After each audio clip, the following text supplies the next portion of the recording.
কিবরিয়া ভাইয়ের শো আমি ম্যাক্সিমাম সময় শুনি, বিভিন্ন ধরনের জীবন গল্প। জি। তো শুনে শুনে একটা সময় আমার মনে হলো যে আমার জীবন গল্পটাই এরকম একটা প্রেক্ষাপটে দাঁড়িয়েছে, যেটা এই প্ল্যাটফর্মে এসে আমি উপস্থাপন করা আমার উচিত আমার ব্যক্তি জীবনের জন্য। ওকে। তো আমাকে সুযোগ দেওয়ার জন্য আমি অশেষ শুকরিয়া জানাচ্ছি এবং আপনাদেরকে আন্তরিকভাবে অভিবাদন জানাচ্ছি। Thank you. বলুন। আমি আমার ছোটোবেলা থেকে একটু বলি। নিশ্চয়ই। আমার জন্ম ভোলার চরপেশন উপজেলা। আমার বাবা একজন সৎ ব্যবসায়ী ছিলেন।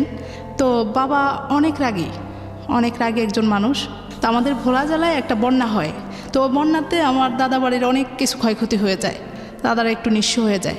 তখন আমার বাবা যখন ক্লাস 10-এ পড়ে, 10 পড়া অবস্থাতেই আমার বাবা ব্যবসায় লেগে যায়। তখন আমার নানা ছিলেন প্রতাপশালী, মানে ব্যবসায়িক দিক থেকেও ভালো, দাপটের দিক থেকেও খুব একটা ভালো পরিবারের লোক সে। তো আমার নানা বড় ব্যবসায়ী ছিলেন। সেই সুবাদে আমার বাবা আমার নানার কাছে ব্যবসায়িক কাজকর্মের জন্য আসতেন। নানার বড় ব্যবসা ছিল, ওইখান থেকে মাল নিয়ে আমার বাবা ছোটোখাটো একটা ব্যবসা করতেন আর কি। তো এরকম করে করে আমার মা যখন ক্লাস 6-এ পড়ে, আমার মা খুব সুন্দরী, আমার মা খালারা খুবই সুন্দরী। তা আমার বাবা দেখে পছন্দ করলো। তো করার পরে আমার নানাকে তার বন্ধুবান্ধব দিয়ে জানানো হয়েছে যে এরকম আমি তাকে বিয়ে করতে চাই। তো যাই হোক, নানা রাজি হলো। তো অনেক কষ্ট পরিশ্রমের মধ্যে দিয়ে তাদের এই সংসার জীবন শুরু। তখন আমার বাবা ছোট একটা ব্যবসা দিলেন। আচ্ছা। দিয়ে খুব কষ্টের মধ্যে তাদের সংসার। আমি আমার মার কাছে গল্প শুনছি যে আমার বাবা বিয়ের পরে 100 টাকা একটা রুম ভাড়া করে থাকতেন। 100 টাকা রুম ভাড়া করে থাকতেন, কিন্তু তাদের এতই আন্তরিকতা ভালোবাসা ছিল যে এটাকে কিছুই মনে হতো না। একটা পর্যায়ে আমার বাবা ধাপে ধাপে ব্যবসার দিক থেকে খুবই অগ্রসর হতে থাকলেন। মানে আমি জন্মের পরে নাকি খুব সুন্দর হয়েছি। আপনি বাবা আমার প্রথম সন্তান ছিলেন? আমি বাবা আমার প্রথম সন্তান। ওকে। তো আল্লাহ রহমতে সে একটা সময়ে আমাদের ভোলা চরপেশন উপজেলা, সেখানে আমার বাবা একজন সৎ ব্যবসায়ী এবং খুব নাম করা হয়ে গেল। কিসের ব্যবসা করতেন উনি? কসমেটিক্সের ব্যবসা ছিল। ওকে। খুব ভালো অবস্থা। আস্তে আস্তে ধাপে ধাপে, আমার জন্মের সময় কোনো বাড়িঘর ছিল না আমাদের। তো তার পরবর্তীতে আমাদের ইনশাল্লাহ বাবা বাড়ি করলেন, ব্যবসা। এর মধ্যে কিন্তু আমার বাবা খুব রাগী। আমার বাবা এতটাই রাগী ছিল যে আমরা সামনে গিয়ে কথা বলতে পারতাম না। আমরা 3 ভাই বোন, আমি বড়, আমার ছোট 2 ভাই। তো সেদিক থেকে আমার বাবা একটা জিনিস ভালো ছিল না, সেটা হলো বাবার ব্যবসার দিকেই বেশি খেয়াল ছিল। আমার ভাই 2টা বড় হওয়ার পরে সে শুধু ব্যবসার দিকেই নেবে, পড়াশোনা করাবে না, এরকম একটা অবস্থা। মেয়ে বড় হয়েছে, বিয়ে দিতে হবে। তো এরকম করে যাই হোক, আমি যখন ক্লাস 8-এ পড়ি, আমি এখানে একটা ঘটনা বলি যেটা কেউই জানে না, আজও পর্যন্ত শেয়ার করা হয়নি। হঠাৎ করে একদিন আমার বড় আমাকে পাঠানো হয়েছে আমাকে নিয়ে যাওয়ার জন্য। তো আমাকে নিয়ে গিয়ে দেখলাম যে মোটামুটি বাড়িতে বিয়ের আয়োজন চলছে।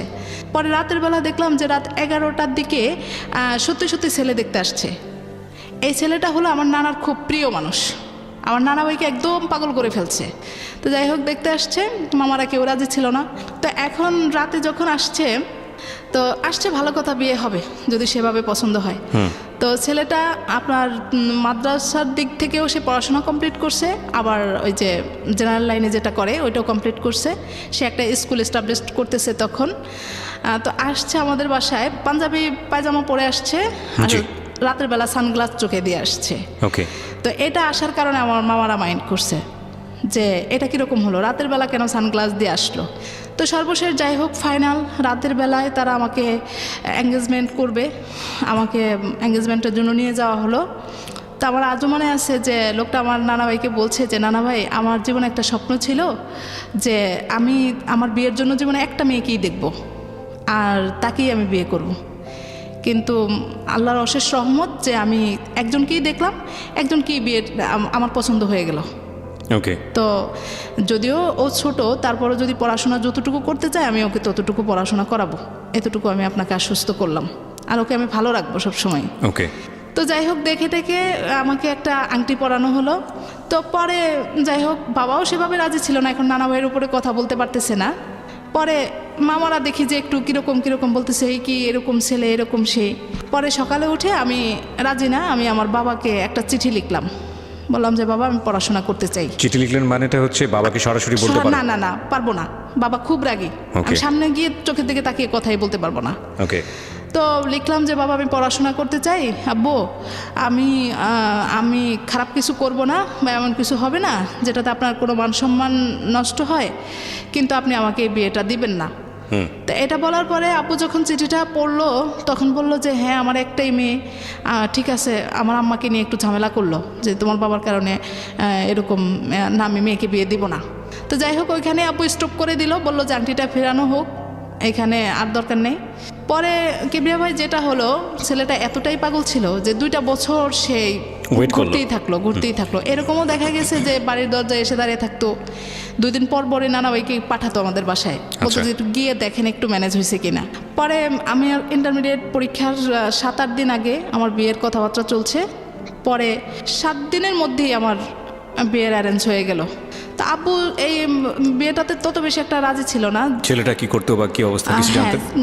ছেলেটা তখন ঢাকায়, আমার বাবা জানলো যে ঢাকায় বড় চাকরি করে সে তখনকার সময় 30,000 টাকা বেতন পায়, এরকম কথা শুনছে। এবং ছেলের ঢাকায় জায়গা আছে কিন্তু এখনও বাড়ি করতে পারেনি।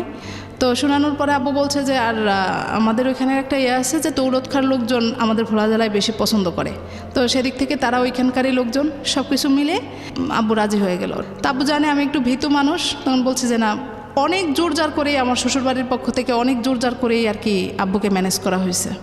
আব্বু বলছে যে আমার মেয়ে তো এরকম গ্রামে থাকতে পারবে না, এরকম কারেন্ট নেই, বাড়ির দরজাটাও ভালো ছিল না। পরে বলে যে না, আমার ছেলের বউ গ্রামে থাকবে না, ছেলেকে বিয়ে করাবো তার সাথে থাকার জন্য। আমার ছেলে ঢাকায় থাকতে একা রান্নাবান্না নিজে করে, সেই বউ তার সাথে থাকবে। তখন আমার আব্বু চিন্তা করলো যে যেহেতু মেয়েকে ঢাকায় নিয়ে যাবে অসুবিধা নেই। তো সব কিছু ঠিকঠাক হলো। তা আমি মিথ্যে বলবো না, আমার আব্বু আমাকে ডেকে জিজ্ঞেস করছে যে তুমি কি বলো। আমি বলছি আব্বু আপনি যেটা ভালো মনে করেন আমি সেটাই ভালো মনে করি, আমি কি বলবো। পরে যাক বিয়ে হলো, বিয়ে হওয়ার পরের থেকেই শুরু হলো এই আমাকে আমার শ্বশুরবাড়িতে নিয়ে যাওয়া হলো। কিছুদিন পরে আমাকে ঢাকায় পাঠানো হলো। আমার মেজো দেবরটা বাইরে চলে যায়। যখন বিয়ে হলো তখন আপনার বয়স কত? তখন আমার 18 হয়ে গেছে। পড়াশোনা করছিলেন সেই সময়টাতে নাকি একদম বাড়িতে বসা? না, আমি ওই যে ইন্টারমিডিয়েট পরীক্ষা দিব আর কি এই সময়টাতে। হ্যাঁ, ওই সময়টাতে। ছেলের ঢাকায় বাড়ির জায়গা ছিল কিন্তু বাড়ি করেনি। আর একটা জব করে 30,000 টাকার মতো বেতন পায়। কত সালের ঘটনা এটা? এটা হলো 2004 সালের ঘটনা। Okay fine. তারপর পরে যাই হোক আমাকে নিয়ে আসা হলো। খুব আদর যত্ন আমার শ্বশুরবাড়িতে, খুবই ভালো, খুব ভালো।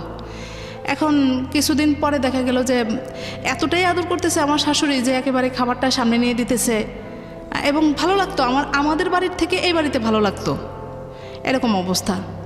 তো আমি আমার শ্বশুরবাড়িতেই থাকতে চাইতাম বেশি। কিছুদিন পরে আমাকে ঢাকায় পাঠানো হলো। কিবরিয়া ভাই আমার হলো কি, আমার আব্বু যেহেতু এরকম ছিল, আমি হঠাৎ করে একটা মুক্ত পরিবেশে চলে আসছি বিয়ের পরে, এরকম মনে হয়েছিল।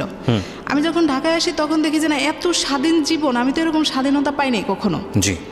এখন যখন ঢাকায় আসছি দেখলাম যে না, খুব শান্তি। তো এখানে একটু ঘোরাফেরা করতেছি, নিয়ে যাইতেছি এক এক জায়গায়, ভালো।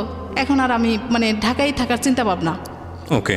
তো ছুটিতে গিয়ে আমি ইন্টারমিডিয়েট পরীক্ষা দিয়ে আবার ঢাকায় চলে আসলাম। নিয়ে আসতেছে আবার আমার শ্বশুরবাড়ি থেকেই আমাকে পাঠানো হচ্ছে যে যাও থাকো, এরকম।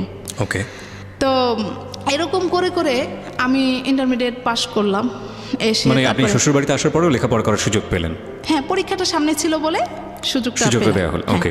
তো রেজাল্টের পরে আমি ঢাকায় চলে আসি। এখন আমার চিন্তা ভাবনা হলো যে আমি ঢাকায় পড়াশোনা করব। আমাদের এই বিয়েটা কি তাহলে আমরা অ্যারেঞ্জ ম্যারেজই বলতে পারি? জি জি জি। ওকে। আমি বিয়ের আগে আমার হাজবেন্ডকে দেখিনি, আর সেও আমাকে দেখেনি। আচ্ছা। একদম সম্পূর্ণ গার্ডিয়ানরা যেভাবে বলা হয়েছে সেও, আমি না শুধু, সেও ওইভাবেই ব্যাচেলর রুমে থাকতো। প্রথমবার এসে দেখলাম, 16-17 দিন ছিলাম। তারপরে আমি বাড়িতে গিয়ে বললাম যে এভাবে তো থাকা যায় না, তো একটা বাসা নেওয়ার জন্য। বাসা নিল। বাসাটা আপনার ওয়াশরুম বাহিরে ছিল, রান্নাঘরটা বাহিরে ছিল। তারপরও কেন জানি মনে হতো যে এটাই মনে হয় অনেক শান্তি, এরকম একটা অবস্থা। তো এখানে এসে ও খুব ইন্টারেস্ট ছিল তখন আমাকে পড়াশোনা করাবে। কলেজে ভর্তি করালো, সব কিছুই ঠিকঠাক চলছে। এরকম করতে করতে হঠাৎ করে 1 বছর শেষে আমি অসুস্থ হয়ে যাই। আমার পেটে টিউমার ধরা পড়ে। হ্যাঁ, পেটে টিউমার ধরা পড়লো। শেষ পর্যন্ত আমাকে অপারেশন করানো লাগলো। তো এই অপারেশনটাকে কেন্দ্র করে, আসলে আমার পেটেই টিউমার ছিল, কিন্তু আমার শ্বশুরবাড়িতে অন্যরকম একটা চিন্তাভাবনা করছে যে অপারেশন হয়েছে আর বাচ্চা কাচ্চা হবে না, এরকম ঝামেলা হবে। তো তখন থেকেই তারা মূলত তাদের ছেলেকে কিভাবে কি করবে, আরেকটা বিয়ে দিতে হবে কিনা, বা মানে ঘটনার পর থেকেই অল্টারনেটিভ একটা চিন্তা ভাবনা শুরু হয়ে গেছে। আচ্ছা, এটা একদম প্রমাণিত কথা। আমার শ্বশুরবাড়িতে বেশ কিছু কথাবার্তা হচ্ছে, ননদরা এসে ঘরে কান্নাকাটি করতেছে, বলে যে অমুক বাড়িতে গেলাম, আলাপ আলোচনা করলো যে তোমাদের বউর তো আর বাচ্চা কাচ্চা হবে না, এরকম। তো শুনে শুনে খুবই মন খারাপ, কিন্তু আমার শারীরিক অবস্থা এত খারাপ হয়ে গেছে যে ডাক্তার বলছে যে আপনারা 1.5-2 বছরের মধ্যে কোনো বাচ্চা কাচ্চা নেওয়ার চিন্তাই করবেন না, এরকম অবস্থা। তো যাই হোক, শুনে শুনে মন এত খারাপ, আমার আব্বু আম্মু চিন্তায় পড়ে গেল যে সত্যিই তো না জানি কি, মানে তাদেরকে বোঝাতেই পারলাম না যে না আমার ওই রকম কোনো সমস্যা হয়নি। গ্রামে তো তারা আসলে তাদের দোষও দিচ্ছি না, ওইভাবে চিন্তা করে নিছে। আপনার হাজবেন্ড কি জানতো ওই সময়টাতে? না, হাজবেন্ড জানতো, ও জানতো। আচ্ছা, উনি কি কথাগুলো কানে তুলতেছিল? ও বলতো যে শুনো, তারা বলবেই, আচ্ছা বলবেই, থাক, অসুবিধা নেই, আমি তো জানি বিষয়টা। ফাইন। পরে আমি নিজের থেকেই মানে খুব বেশি আগ্রহী হয়ে গেলাম যে না, এখন আমার বাচ্চা দরকার। আমি এরই মধ্যে আবার একটা স্কুলে জব নিলাম। মানে আগ্রহী হয়ে গেলেন বেবি নেওয়ার জন্য। এটা কি ইনসিকিউরিটি থেকে এক ধরনের অনিশ্চয়তা, সংসারটা থাকবে কি থাকবে না, যারা এই ধরনের কথা বলতেছে? এটাও ছিল, ইনসিকিউরিটি ছিল। কারণ হলো যে আবার শ্বশুরবাড়িতে গেলে শাশুড়ি খুব কান্নাকাটি করতেন যে বাচ্চা হবে না, বাচ্চা হবে না, সে ননদরা মুখ কালো করে থাকতে। তো এরকম দেখে দেখে আমার খুব আগ্রহী। আচ্ছা, আর কি ভাই, আমি আপনাকে একটা কথা বলি, আমার না এই ঢাকায় আসার পরে যখন দেখতাম যে মেয়েদেরকে নিয়ে মায়েরা দৌড়াচ্ছে ভিগার নেচার জন্য, তখন লিখিত পরীক্ষা ছিল, তো দৌড়াইতেছে, কোচিং করাইতেছে, গাইড করতেছে খুব, মানে তখনই আমার স্বপ্ন দেখা শুরু হলো যে মায়েরা তো প্রথমে একটা ছেলে সন্তানই চায়, যে একটা ছেলে হোক। কেন জানি না, আমি মেয়ে সন্তান চাইতাম মনে মনে। আচ্ছা, আমার একটা মেয়ে সন্তান। না, সাধারণত মায়েরা এটা চায়, কিন্তু আমি অনেক মাকে দেখেছি মেয়ে সন্তানই চায়, অনেক মাকে দেখেছি। আমার মতে ছেলে সন্তান চায়, এটা বেশি আমাদের দেশের প্রেক্ষাপটে বেশি। হ্যাঁ, তো এখন আমি মনে মনে শুধু, যদিও আমি জানি যে আমার শ্বশুর পরিবারে ছেলে সন্তানের গুরুত্বটা অত্যাধিক, তারপরেও আমি মেয়ে সন্তান চাইতাম। তো যাই হোক, আমি একদিকে পড়াশোনা করতেছি, একদিকে আমি জব করতেছি, মনে হইতেছে যে শান্তি কোনো শেষ নেই, এরকম অবস্থা। তো শেষ পর্যন্ত দুজনের চিন্তা ভাবনার মধ্য দিয়ে বাচ্চা নেওয়ার একটা চিন্তা করলাম। তারপরে আমি একদিকে জব করতেছি, তখন আমার টিউশনি করার চিন্তা। স্কুলে সবাই টিউশনি করে, এখন আমিও টিউশনি করবো। আমার সংসারটা শুরু, আমার বাবার বাড়ি থেকে আমাকে কিছুই দেওয়া হয়নি। এদিক থেকে আমার শ্বশুর বাড়িতে শুরু হলো ঝামেলা যে আমাকে কিছু দেওয়া হয় না। আর এখানে আমার আপুর একটা বড় গাফলতি আছে, যেটা হলো যে আমার বিয়ের সময় সবাই গেছে আমার বাবার বাড়িতে, আমাকে নিয়ে আসছে, কিন্তু আমার শ্বশুর যায়নি। আমাদের ওইখানের একটা কালচার আছে যে শ্বশুরকে পরে, বিয়াইকে পরে খুব আপ্যায়ন করে নিতে হয়, কিন্তু আমার বাবা এটা করেনি। আচ্ছা, এটা না করার কারণে পরবর্তীতে বাবা এটাকে কোনো গুরুত্বই দিল না। আমি ঢাকায় চলে আসলাম, আর এটা গুরুত্বই দিল না। এখন এটা নিয়ে খুব ঝামেলা শুরু হচ্ছে। আমি এবার বাড়িতে গিয়ে খুব কান্নাকাটি, বাবার সামনে তো কিছু বলার সাহসই নেই, আম্মার সাথে কান্নাকাটি করতেছি যে এটা নিয়ে কথা হচ্ছে। ঠিকই তো, আমার শ্বশুরকে তো ডাকা উচিত, করা উচিত, আপ্যায়ন করা উচিত। তখন বাবা পরবর্তীতে 2-3 বার আমার শ্বশুরকে দাওয়াত করলো, কিন্তু আমার শ্বশুর সেটা গ্রহণ করে নাই। কিন্তু এটা তারা মানে কোনো দিনও স্বীকার করে না যে আমার বাবা এটা করছে। দেখে দেখে বাবা বলল যে আমার মেয়ে থাকে ঢাকায়, আমি আমার বিয়াই আমার সাথে, আমার বাবা একটু এক ঘরে মানুষ, যাই হোক, ওইভাবে চিন্তা করে নিছে। কিন্তু এই জিনিসটাই পরবর্তীতে অনেক পরে আমি টিউশনি করতে লাগলাম, তারপরে স্কুলে চাকরি করতে লাগলাম, নিজের পড়াশোনা সব কিছু একই সাথে, এত ভালো লাগতো। তো আমার মেয়েটা হওয়ার 7-8 দিন আগে আমি স্কুল থেকে ছুটি নিলাম। নেওয়ার পরে ওকে ডেট দিল, হলো ডেটের 18 দিন আগে আমার বাচ্চাটা হবে। আমি তো তা জানতাম না, আমি এতটাই অজ্ঞ ছিলাম। আমি ভাবতাম যে মানে ডাক্তার যেদিন বলছে সেদিনই বাচ্চা জন্মগ্রহণ করবে, আচ্ছা, এরকম জানতাম। তো যেদিন জন্ম হবে সেদিন আমি সকালবেলা, আমার খারাপ লাগতেছিল, আমি বললাম যে তুমি অফিসে যাওয়ার সময় আমাকে একটু নিয়ে যাও, আমি স্কুলে যাব। বলে যে না, যাওয়ার দরকার নেই। এরই মধ্যে আমি একদিনও, মানে এই যে আমার অসুস্থ অবস্থায় আমার বাবার বাড়ির লোকজনও বলতে পারবে না আমি কীরকম অবস্থায় আছি, বা শ্বশুর বাড়ির লোকজনও বলতে পারবে না, আমাকে দেখে নেই, কিন্তু এমনি খোঁজ খবর হচ্ছে, জানানো হচ্ছে প্রতিনিয়ত। পরে গেলাম, স্কুলে গেলাম, দুপুর পর্যন্ত কাজ করলাম, করে বাসায় গেলাম। এখন দেখি যে না, আমার শরীরটা খুব খারাপ হচ্ছে। পাশের বাসায় ভাবিকে গিয়ে বললাম, ভাবি আমার তো এরকম সিমটম দেখা দিচ্ছে, কি করব? বলে যে হাসপাতাল চলে যান। বলার পরে বলে যে তুমি না 3-4 দিন আগে ডাক্তার দেখে আসছো। আমি বলে যে না, ওই বাসার ভাবি বলছে আমাকে ডাক্তারের কাছে যেতে হবে। পরে বললো যে তাহলে আমি একটা সিএনজি ডাকি। আমি বলে যে না, সিএনজি না, রিক্সায় যাব। আচ্ছা, রিক্সায় যাব, মানে কথা বলতে বলতে যাব, এরকম একটা অবস্থা। তো রিক্সা নিয়ে যাচ্ছি, এই পেইন হচ্ছে, আবার কিছুটা কমতেছে, যখন কমতেছে তখন দুজন গল্প করতেছি, আবার যাচ্ছি, এরকম। পরে আমাকে মগবাজার 8 দিন হসপিটাল ভর্তি করানো হলো। ওইখানে করানোর পরে আমার এই বড় মেয়েটা সারা রাত থাকার পরে পরের দিন জন্মগ্রহণ করলো। ওকে। তো তারপরে আমি যখন স্কুলে খবর দিলাম, ওরা ভাবতেই পারে না যে কি বলে, কালকেও স্কুল করে গেল, ডিউটি করে গেল, এই মানুষটা আজকে বলে যে এরকম অবস্থা। পরে জন্মগ্রহণ হলো, ঠিক আছে, সব কিছুই ওকে হলো, নর্মালি বাচ্চা জন্ম নিল, কিন্তু বাচ্চাটা খুব অসুস্থ ছিল। আচ্ছা। ওয়েট কম ছিল, দেখতে ভালো ছিল না, একদম কুচড়ে ছিল, কিরকম একটা বাচ্চা। তখন মন খারাপ হয়েছে যে আসলে যে আমি এতটা পরিশ্রম করছি, যার কারণেই হয়তো যে আমার কলিগরা বলতো, হ্যাঁ এখন মনে হয় যে এতটা কলিগরা বলতেন যে এত কষ্ট করতে হয় না এই সময়। তো আমি দেখলাম যে আমার শরীরে তো ভালোই সামর্থ্য আছে, আমি করবো না কেন, ঘরে বসে থাকবো কেন। তো কিবরিয়া ভাই আমার একে নিয়ে খুব ঝামেলা পোহাইতে হলো। নাম কি হলো মেয়েটার, যেটা একটু হাবিবা রহমান ওহি। ওহি, হ্যাঁ। তো ওকে নিয়ে আমার খুব ঝামেলা, সুস্থ ছিল না, খুব খারাপ অবস্থা। পরে হওয়ার পরে আমাদের বাড়ি থেকে আম্মা আসলো, মামিরা সবাই আসলো, আমার শ্বশুরও আসছেন। এসে খুব প্রথম আপনি বেশ সবাই খুব খুশি। জি। পরে আমাকে 18 দিন পরে, ওর 18 দিন বয়সে আমি আমার বাবার বাড়িতে যাই।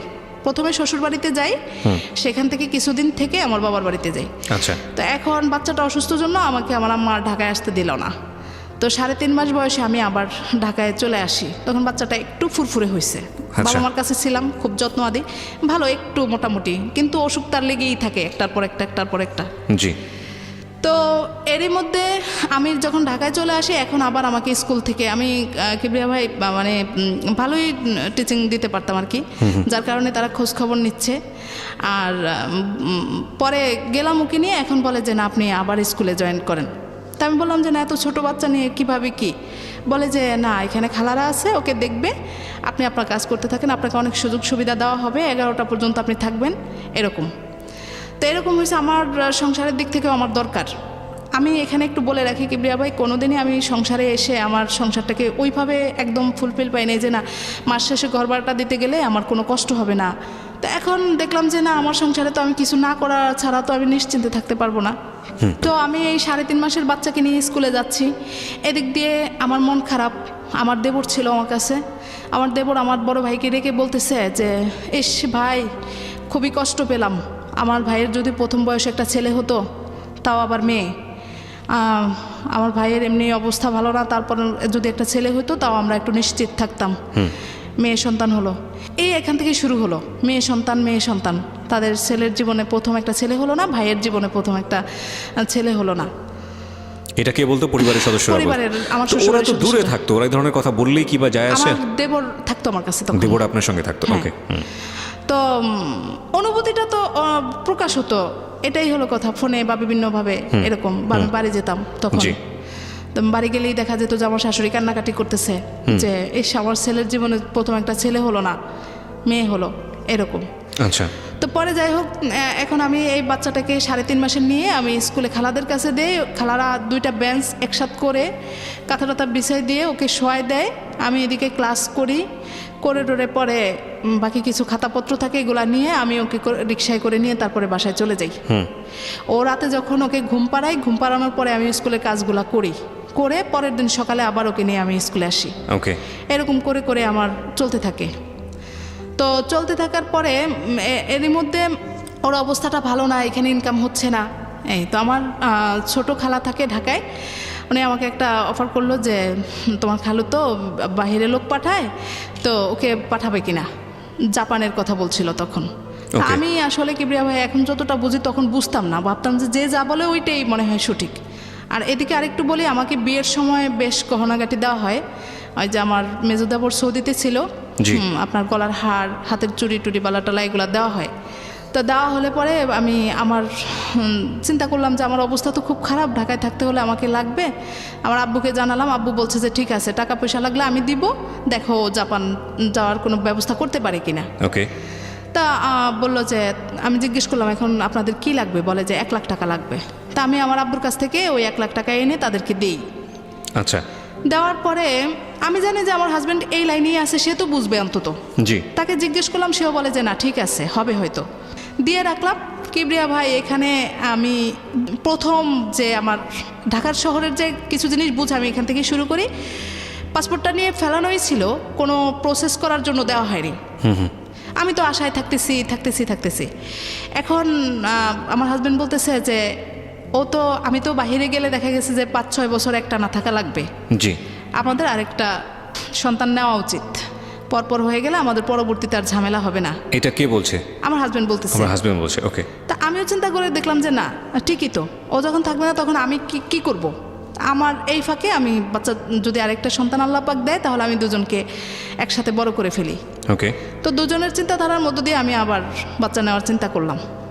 আমার বড় মেয়ের যখন 1 বছর বয়স তখন আমি আবার কনসেপ্ট করি। তো ভালো কাটতেছে। আমি তো জানি যে ওদিক থেকে খোঁজখবর নিচ্ছি প্রতিনিয়ত, বলে যে হ্যাঁ অমুক প্রসেস হচ্ছে, তোমরা টাকা পয়সা গুছাও, এই করো সেই করো। তো আমাকে যে জিনিস গহনাগুলো দেওয়া হলো, এখানে বড় 2টা গহনা ছিল, একটা গলার হার আর হাতের 2টা বালা। আচ্ছা। কোনো না কোনোভাবে প্রসেস করে আমার ননদরা ওই চুড়ি 2টা নিয়ে গেল। জি। নিয়ে গেল, আমার কাছে বালাটা থাকলো আর টুকটাক জিনিসপত্রগুলো থাকলো। ওকে। তো এখন আমি আমার মূল টাকা নাই, কোনো গচ্ছিত টাকা পয়সা নাই, আমি আমার আব্বুর থেকে নিয়ে আসবো, আর আমার এই গহনাটুকুই আছে। ওকে। এই গহনাটুকু আমি আমার ছোট খালার কাছে রাখলাম, বললাম যে যখন প্রসেস হয় তখন আপনারা এইভাবে আপনারা এটা বিক্রি টিক্রি করে দিয়ে তারপরে যতটুকু দেখেন কতটুকু হয়। আচ্ছা। এই করে, কিন্তু আমি তো জানতামই না যে আমার পাসপোর্ট ড্রয়ারেই পড়ে আছে, তারা কোনো প্রসেস করছে না। আচ্ছা। হ্যাঁ, তো বলতেছে যে টাকা পয়সা অ্যারেঞ্জ করো, এই করো, কিছুদিনের মধ্যেই হয়ে যাবে। আমি খুব উৎসাহী, এদিক দিয়ে আমি তো অসুস্থ, আমার বাচ্চাটা বড় হচ্ছে আস্তে আস্তে। এখন এই বাচ্চাটাও ছোট, খুব ঝামেলা হচ্ছে। তখন আমি আমার হাজব্যান্ডকে বললাম যে তুমি যে এখানে যে কাজগুলো করতেছো এগুলো ক্লোজ করো, কারণ তুমি যখন চলে যাবে তোমার এই পেশাটা তো ভালো না। দেখা গেল যে তুমি চলে যাবে, লোকজন এসে আমাকে একটা পাকড়াও করবে, বলবে যে আপনার হাজব্যান্ডের কাছে এত টাকা পয়সা পেতাম, এটা সেটা। আচ্ছা। একটা পর্যায়ে আমার কথা শুনে শুনে আমার হাজব্যান্ড একদম মানে বেকার হয়ে যায়। আচ্ছা। বেড়ে চলে যাবে। তখনও যাওয়া হয়নি বা এরকম কোনো না, না, না। ওকে। শেষ পর্যন্ত আমার গহনাগুলা তারা বিক্রি করলো, করার পরে টাকা পয়সা এদিকে শেষ পর্যন্ত 4-5 মাস কি প্রায় বছরখানেক আমার ছোট বাচ্চাটার জন্ম হয়ে গেল। জন্মগ্রহণেরও কয়েকদিন পরে আমি শুনলাম যে না, আর হবে না। হবে না বলতে? হবে না, বিদেশ যাওয়া হবে না, এটা প্রসেসিং হয় নাই। আচ্ছা। তো এখানে Okay. আমি আমার শ্বশুর বাড়িতে আরেকটা লাঞ্ছিত হয়ে গেলাম যে তোমার আত্মীয় স্বজনের কারণে আজকে এরকম দুরবস্থা, তারা পারবে বলে নিয়ে এরকম সেরকম কিছুই করলো না। ওকে। এখন আমার হাজব্যান্ড খুব সহজ সরল মানুষ, আমি এটা অস্বীকার করব না। তখন একদম মানে কাজটা ছেড়ে দিয়ে এরকম অবস্থা আমার যে আমি আমার ঘরে মানে চাল ডাল নুন তেলটা থাকতে কষ্ট হতো, কারণ ও কিছু করতেছে না। এরকম অবস্থা। আমার ছোট মেয়েটা আস্তে আস্তে একটু বড় হতে এত সুন্দর হয়েছে ও। এখন এখানে আরেকটু বলি, আমার হাজব্যান্ড প্রথম মেয়েটা মেনে নিল, কিন্তু দ্বিতীয়বার সে কী স্বপ্ন দেখছে, তখন আমিও স্বপ্ন দেখছিলাম যে একটা ছেলে হোক। পরবর্তীতে হয় নাই, হাসপাতাল এরকম কিছু অবস্থা করছে সে, মানে নারাজ অবস্থা। হাসপাতালে কি করেছে? হাসপাতালে সে মানে উগ্র হয়ে গেছে, বলতেছে যে কেন হলো না, ছেলে হলো না। হ্যাঁ, আমি তো জানতাম ছেলেই হবে, কখনো তো আমাকে বলে নাই, কয়েকবার আল্ট্রাসাউন্ড করানো হয়েছে, সে তো আমাকে কখনোই বলে নাই। কে বলে নাই? আপনি বলেন নাই? আমি বলিনি। আসলে কি বলেন নাই? আসলে আমাকে জানানোই হয় নাই। আমি কখনো ডাক্তারের কাছে জানতেই চাইতাম না, ভয়ে জানতেই চাইতাম না যে আমার কি ছেলে হবে না মেয়ে হবে। ওকে। ভয় কেন করতেন যদি মেয়ে হয়? ভয় কেন করতাম যে আবার যদি মেয়ে হয়, এটা শুনলে যদি আমার শারীরিক অবস্থাটা খারাপ হয়ে যায়, এজন্য। পরে আমার আম্মা ছিল, আমার ছোট খালা ছিল, তারা দেখছে যে এরকম অবস্থা। পরের দিন আমার ছোট খালা হাসপাতালে এসে বলতেছে যে তুমি বাচ্চাটাকে বিক্রি করো, আচ্ছা, আমি তোমার বাচ্চাটাকে নিয়ে নেব। কে বলতেছে এটা? আমার ছোট খালা বলতেছে।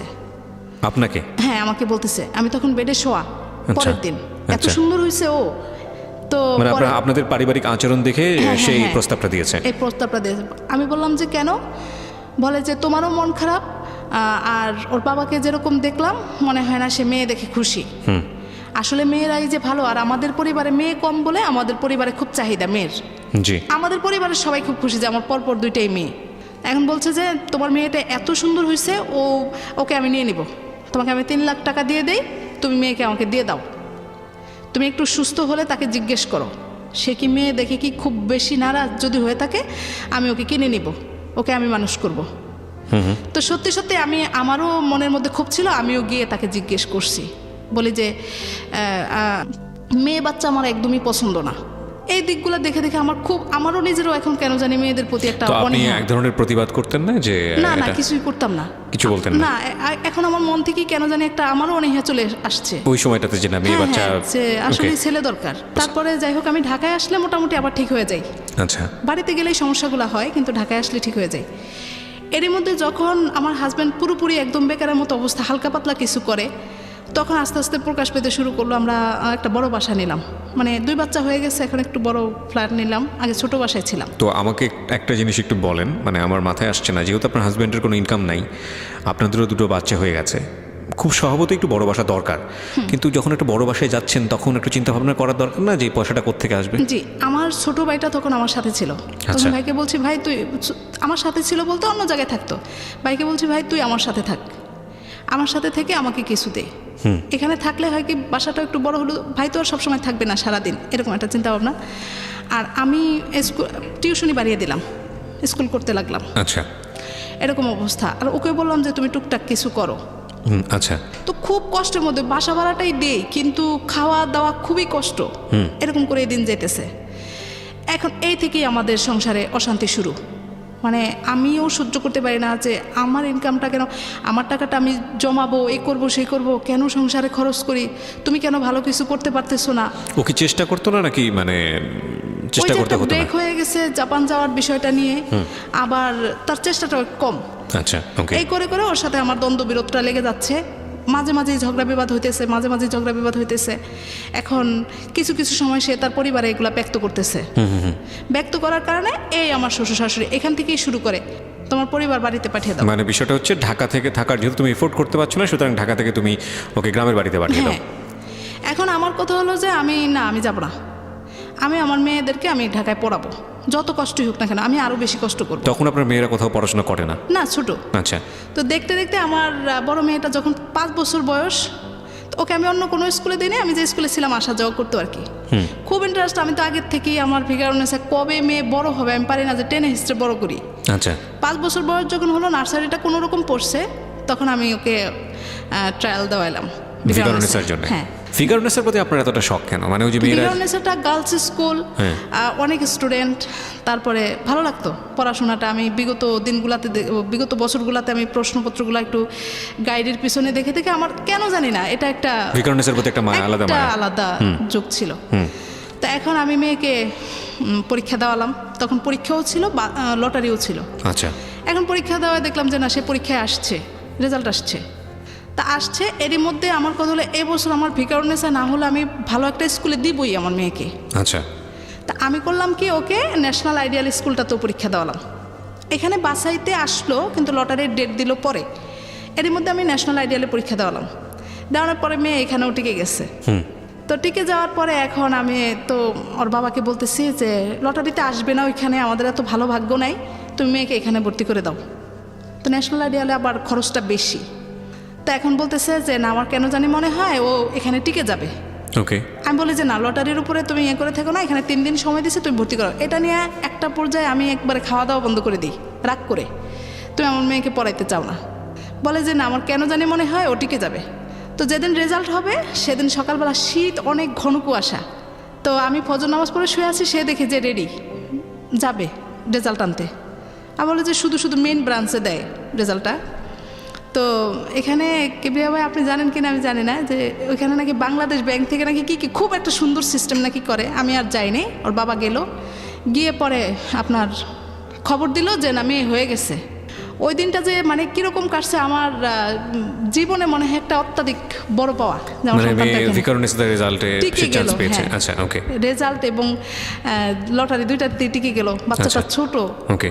আমি প্রথমবারই তাকে পরীক্ষা দেওয়ালাম, অন্যরকম একটা অনুভূতি। আচ্ছা তো এখন ওর বাবা এতটাই আনন্দিত হয়েছে ওইখানে, আমাকে খবর দিল, মানে খুশিতে। আর ওই দিনের অনুভূতি এখন আর প্রকাশ করা যাবে না, অনেক বড় একটা অনুভূতি। আমি বলছি যে ওকে জড়ায় ধরে বলতেছি যে ওহি, তোদের সংসারে আমি এই এত বছরে একটা বড় একটা মানে কিছু পেলাম, কিছু পেলাম, অনেক খুশি আজকে আমি।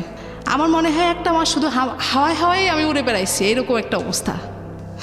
তো ভর্তি করালাম মেয়েকে, মেয়ে 1 কমপ্লিট করলো। 1 বছরটা ভালো, খুব ভালো কাটতেছে, বাবারও খুব আগ্রহ, আমারও। আমি ওকে পড়ানোর জন্য দেখা গেছে টিউশনি করি রাত 11টা পর্যন্ত, স্কুল করি, তারপরেও আমার মেয়েটাকে আমি পড়াইতেছি। পরের বছর আমার ছোটো মেয়েটা খুবই ছোট, ওটা এখনও স্কুল কোথাও দিই নেই, পড়াশোনা এখনও হাতে দিই নেই, নিজে নিজে একটু একটু পড়ে। পরে আমার আবার নেশা, ওকে আমি দেওয়াই, দেখি বোনের কোটায় আসে নাকি, যদি হয়ে যায় তাহলে আমি ওকে 2 বছর রেখে দিব, আচ্ছা কারণ লটারিতে আসবে এমন তো কোনো গ্যারান্টি নেই। পরের বছর আবার আমি ওকে পরীক্ষা দেওয়াম, সবাই না করলো, বললো যে না এত ছোটো বাবুটাকে দেওয়ার কোনো দরকার নেই। আমি না, দেখি ও একটু ঘুরে আসুক, ছোটো মেয়েটা ও খালি আমাকে ছাড়ে না, দেখি ও পরীক্ষার ভিতরে ও যেতে পারে নাকি, আমি একটু দেখি, আসবেই যে এরকম কোনো কথা নেই। পরে আমি ওকে আবার পরীক্ষা দেওয়ালাম, দেখি সেও দেখি যে বাসাইতে চলে আসছে রেজাল্ট, মানে দুজনেই খুব মেরিটোরিয়াস ছিল। হ্যাঁ মোটামুটি। তো এখন তাও রেজাল্টের দিন, এখন ওর বাবা বলতে আসছে যে আমি বাড়ি যাবো ডিসেম্বরে, বলে যে না তুমি বাড়ি যাও না, ওর রেজাল্ট দেবে। আমি বলি না, ওইসব রেজাল্টের জন্য থেকে লাভ নেই, আমি ঘুরে আসি, ও টিকবে না, ও আসবে না লটারিতে। আমি চলে গেলাম 19 তারিখে, 20 তারিখে লটারি হচ্ছে ঢাকায়। তো এখানে মজার একটা বিষয় আমি একটু উল্লেখই করি, আমার কাছে ভালো লাগার বিষয়টা আমার জীবনের জন্য। বাড়ি গেছি আমি, সকালে গিয়ে ভোলায় পৌঁছালাম, তো আমাকে বলতেছে যে আমি রেজাল্ট আনতে যাচ্ছি। আমি বলছি যে শুধু শুধু কী দরকার, রেজাল্টের তো পরে জানাই যাবে, কারণ আমি যাব। রেডি হয়ে গেছে। 8টার সময় আমার পরিচিত ভাবিরা ফোন দিছে যে এরকম এরকম এখনই শুরু হতে যাচ্ছে অনুষ্ঠানটা, লটারি শুরু হতে যাচ্ছে, আগে বোনের কোটাটা টান দিবে তারপরে। আচ্ছা, তা আমি কথা বলতে নিয়েছি, পরে বলে যে একটু রাখেন, এই মাত্রই শুরু হইতেছে। কিবরিয়া ভাই 2 মিনিটের মধ্যে সে আমাকে ফোন দিয়ে জানায়, ওই ভাবি, যে আপনার মেয়েটা তো টিকে গেল। অবাক, মানে বসুন্ধরা ব্রাঞ্চে আপনার সর্বপ্রথম বোনের কোটায় আমার মেয়েটা। কি কোটা ছিল? বোন কোটা। বোন কোটা, হ্যাঁ। আচ্ছা, ইন্টারেস্টিং। বোনের আবার কোটা হয়? হ্যাঁ, বোনের কোটা হয়, মুক্তিযোদ্ধার কোটা হয়। আচ্ছা, বোনের কোটা ও এসে গেল একদম সর্বপ্রথম লটারিটা। ওর বাবা যখন দাঁড়াইছে, ওখানে সাংবাদিকরা ছিল, সবাই গিয়ে মানে আশেপাশে দাঁড়িয়ে আছে, বলে যে মানে ওইখানে একটা প্রথম লটারিটা, হাততালি, অন্যরকম একটা অনুভূতি। আচ্ছা, সবাই ফোন দিয়ে বলতেছে যে আমি তো অবাক, কি করে হয়, এটা প্রথমেই হলো, আর আমি তো এটা কল্পনাই করিনি। লাগ ভালো ছিল ইনফ্যাক্ট। হ্যাঁ, এরকম করে পরে আমি যাই হোক ওকে ঢাকায় নিয়ে আসলাম, এসে ভর্তি করালাম। খুবই ছোট, কিন্তু এমনি ওর আবার একটু মেরিট ভালো, চেষ্টা করলে খুব ভালো পারে। ভর্তি করালাম এখন 2 জন। প্রথম বছর মেয়েটাকে ওই আমার পরিচিত এক ভাইয়ের মাইক্রো যায় বাড্ডা থেকে, মাইক্রোতে দিয়ে দিলাম, মানে ছোট মানুষ। পরের বছর এখন আমার 2 জনকে তো আমি মাইক্রোতে দিতে পারবো না, ভ্যানে দিয়ে দিলাম। আচ্ছা, এই ক্লাস 2 থেকেই শুরু হলো আমার আরেকটা অধ্যায়। আমার শ্বশুর শাশুড়ি বলতেছে মেয়ে মানুষ কেন ঢাকায় পড়াতে হবে, ভিকারুন্নেসার পড়ানোর মানেই হলো যে প্রচুর টাকা খরচ। কিন্তু আমি তো জানি যে কতটুকু খরচ। আমার প্রশ্নটা হলো তুমি জানো, কারণ আমার শ্বশুর শাশুড়ি বাবা মা তারা গ্রামে থেকে না জানারই কথা, ভাবে যে বড় একটা স্কুল, না জানি কত টাকা খরচ। কিন্তু তুমি আমি জানি যে আমার বাচ্চাদের পিছনে কত টাকা আমার খরচ হয়। এটা করে করে তখন একটা তাদের কথাকে পাত্তা দিত না। এখন ক্লাস 2 বছর শেষ হলো পরে আমি বেড়াতে গেলাম, এখন আর আমাকে আনবে না, বলে যে তুমি এখানেই থাকো, এখানে অনেক খরচপাতি, আমি চালাইতে পারবো না, এই সেই। এখন আমার এরকম একটা অবস্থা না, আমার মেয়েরা পড়তেছে, আমি কেন ওদেরকে পড়াটা বন্ধ করব? আচ্ছা, আমি আবার অনেক দিন রাগারাগি করে টোরে শেষ পর্যন্ত একটা খারাপ সম্পর্কের মধ্যে দিয়েই আমি আবার ঢাকায় চলে আসি, মানে সমঝোতার মধ্যে না। আচ্ছা, আনবে না, আমি চলে আসবো, এরকম আসলাম। এসে আমি তো স্কুল করতেছি, বাচ্চারা যাচ্ছে। ক্লাস 2 ও 1 পার করলো, 3-তে উঠলো। এবার বাড়ি গেছি, পরে এমন একটা অবস্থা, এখন বাবা মা সম্পূর্ণটাই জেনে গেছে। জেনে যাওয়ার পর বাবা মা আমাকে আর দিবে না। কোন বাবা মা এটা? আমার বাবা মা। হ্যাঁ, দিবে না বলতে আর ঢাকায় আসতে দিবে না। আচ্ছা, ও পড়াইতে চায় না, বাড়িতে থাকো, এখানে সরকারি স্কুলে ভর্তি করে দাও, তুমি একা পারবা না ঢাকা, এরকম যুদ্ধ ঝামেলা করে হয় না, ও কিছু করবে না। তখন পর্যন্ত আপনার হাজবেন্ড বেকার বলতে হালকা পাতলা করে আর কি করে সেই সময়? ওই যে পাসপোর্টের টিকিট, ম্যান পাওয়ারের এই লাইনে। কিন্তু একটা যে আসে যে পেশা হিসেবে নেওয়া, ওরকম কিছু করে না। আর এখন আমি এতটাই ক্ষিপ্ত হয়ে গেছি, আমার টিউশনির টাকাগুলো মাস শেষে ঘর ভাড়া দিতে হয়, মানে ওর সাথে পুরোপুরি তো আর আমি দিই না, ওর সাথে আমাকে শেয়ার করতে হয়, ওইটাতে আমার শেয়ার করতে। সব থেকে বড়টা হলো যে আমি কোনো মাসে টেনশন ছাড়া থাকতে পারি না। আচ্ছা, এইটাই হলো আমার বড় সমস্যা হয়ে দাঁড়াইছে। মেন্টাল অবস্থা এত খারাপ, মানে ঝগড়াঝাটি লেগেই থাকে, এমনকি সে মাঝে মাঝে মারধরও করে। এখানে আমি মিথ্যে বলবো না, আমি একটু সেন্টিমেন্টালি হয়ে যাই কেন জানি, আস্তে আস্তে করে। আমার টাকা পয়সাগুলো আমি জমাবো আমার মেয়েদের জন্য, সে সংসারটা চালাবে, না হয় আমি কিছুটাই হেল্প করব। তা না, মাঝখান থেকে আবার বলে আমি বাড়ি চলে যাওয়ার জন্য। তার তো ইচ্ছা নেই আমার মেয়েদেরকে পড়াশোনা করানোর মতো। আমি বুঝতে পেরে যাই। মেয়েটা 3 থেকে 2 কমপ্লিট করার পর থেকেই প্রতিটা বছর আমার ঝামেলা হচ্ছে। ডিসেম্বরে বাড়ি পাঠায় আর আনবে না। এরই মধ্যে সে একদম বেকার হয়ে যায়। আপনার কেউ কেউ এসে বলে যে ওর বাবা তো দেখছি যে অফিসে গিয়ে পেপার পড়তে পড়তে ঘুমায় যায়, কোনো কিছু তো করতে চায় না। বাসায় আসলে জিজ্ঞেস করি, বলে যে আমি কার জন্য করব, আমি কারোর জন্য করব না। তো এখন আমি দেখলাম যে আমাকে না, একটু বলেন তো, আপনার তো বিয়ের আগে এরকম একটা কথা ছিল যে ঢাকা শহরে জায়গা আছে কিন্তু বাড়ি করেনি, ওই জায়গাটা কোথায়? না ওটা নাই। ওটা জানলেন কবে আপনি? এটা জানলাম বিয়ের বছর দুয়েকের মধ্যেই আমি জেনে গেলাম। কিভাবে জানলেন? জিজ্ঞেস করলাম বারবারই, বললাম তো ও সত্যিটাই বলে দিল, বললো যে না আসলে আমার কিছুই নেই। আমি বলছি যে তাহলে আমার শ্বশুর কেন বললো? বলে যে বিয়ে শাদীর ক্ষেত্রে এরকম বলা হয়।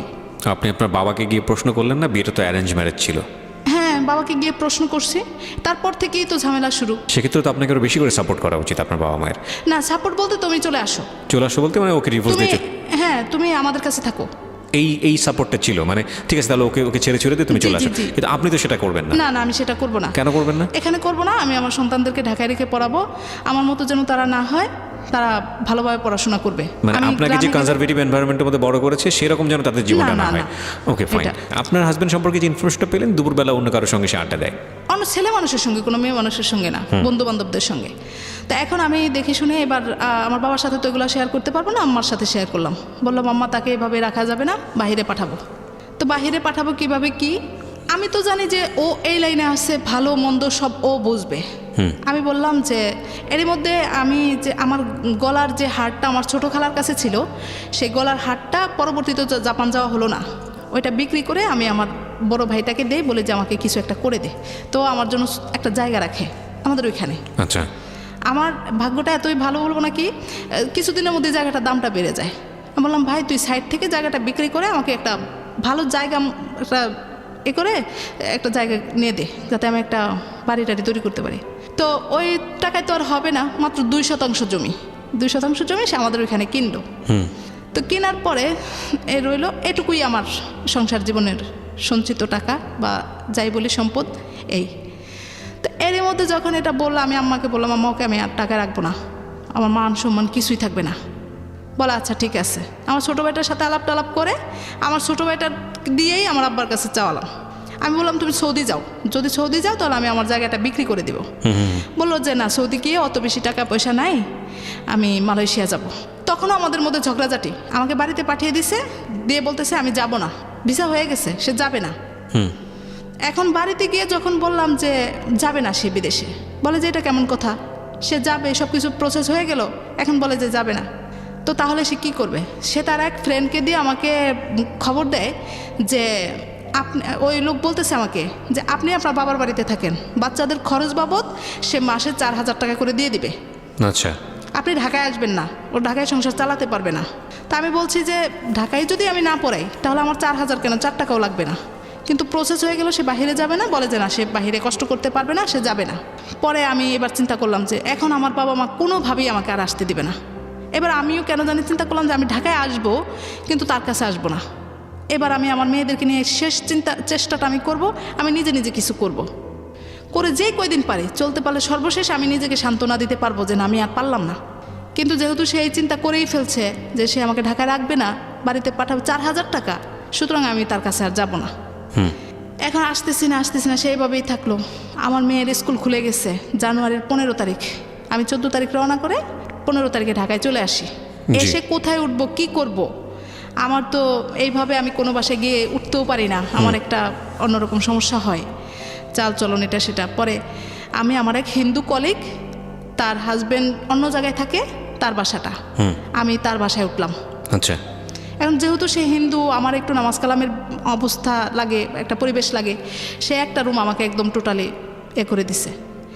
এরই মধ্যে আল্লাহর কি হুকুম, আমার বেশ কিছু কলিগরা ছিল আশেপাশে যারা আমাকে খুবই হেল্প করতো। মানে তখন থাকতো আপনার সঙ্গে নাকি সে থাকতো না আপনার সঙ্গে? কাছাকাছি তো বাসা।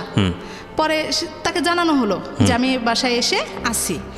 তো সে একদিন আমাকে নিতে আসলো, এসে বেশি একটা সাধলো না, মানে আমাকে বাসায় যেতে হলো না সোজা কথা। ওকে। এরই মধ্যে যখন দেখলো যে না আমি এরকম চিন্তা ভাবনা করেই ফেলছি, তখন সে আবার আমার ভাইকে ধরে পরে বলতেছে যে আমি এবার মালয়েশিয়া যাব, তুমি আমাকে যাওয়ার প্রসেস, কিন্তু আমাকে জানায় না। তো বাড়িতে গিয়ে থাকলাম 1.5 মাস, ঢাকায় আসলাম 5 দিন।